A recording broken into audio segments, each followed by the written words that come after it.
பேரனையும் பேத்தியவும் எப்படினாலும் சேர்த்து வைக்கணும்னு பாட்டி செஞ்ச முயற்சி நல்ல முயற்சின்னு நினைக்கிறவங்க கமெண்ட்ஸ் எடுத்துவீங்க. வீடியோ பிடிச்சிருந்தா லைக் பண்ணி ஷேர் பண்ணுங்கள். சேதுவும் தமிழ்ச்செல்வியும் சந்தோஷமாக வாழ்க்கையை ஆரம்பிக்கணும் அப்படின்னா நாம் ஏதாவது பங்கு இருக்கணும் அப்படின்னு இப்போ நம்ம கருப்பு நம்ம பாட்டிக்கு பக்கவலமாக இருந்து உதவியும் பண்ணுறாங்க.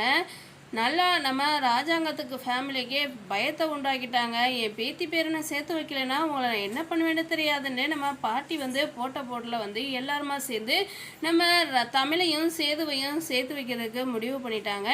இதே மாதிரி பாட்டி எல்லா விஷயத்துலையும் மூக்க நுழைச்சிக்கிட்டே இருக்கேன். இந்த அத்தை ஏதோ ஒரு விஷயத்தை பண்ணித்தான் இப்படி ஒரு ட்ராமாவை போட்டிருக்கு. இதுக்கு ஏற்கனவே உடம்புக்கும் முடியாமல் இருந்துச்சு. அதை சாக்கா வச்சு ஏதோ ஒன்றா பண்ணியிருக்குது. இந்த ஈஸ்வரி பல திட்டங்களை பாடுறாங்க. அதோடு இல்லாமல் நம்மளும் உள்ளே போகிறதுக்கு இது வாய்ப்பாக இருக்கும். வாச்சித்ரா இதோட வீட்டுக்குள்ளே போய் பூந்துடலான்னு வீட்டுக்குள்ளே போய் பூந்துடுறாங்க. இது வாய்ப்பாக பயன்படுத்திக்கிட்டு நீங்கள் வீட்டுக்குள்ளே வரக்கூடாதுன்னு நம்ம பாட்டி கண்மொழிச்சதுக்கப்புறம் சொல்லத்தான் போகிறாங்கன்னு நினைக்கிறவங்க கமெண்ட்ஸ் தருவீங்க. வீடியோ பிடிச்சிருந்தா லைக் பண்ணி